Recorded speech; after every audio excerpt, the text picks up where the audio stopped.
చూసుకో. బతికున్నా ఇక ఏ బంధం కాదని అనుకో. పువ్వులు అల్లిన కారులోనా నవ్వులు తీస్తున్న ఊరికేనా. గుండెంతో నొప్పితో నిండుకున్నా కన్నోళ్ళ పరువు కాపాడుతున్నా. నిన్ను పొందే అదృష్టం లేదురా, వచ్చే జన్మకైనా నీదానైపోతారా.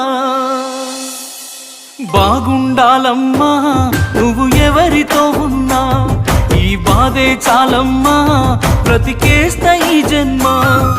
బాగుండాలమ్మా నువ్వు ఎవరితో ఉన్నా, ఈ బాధే చాలమ్మా బ్రతికేస్తా ఈ జన్మ.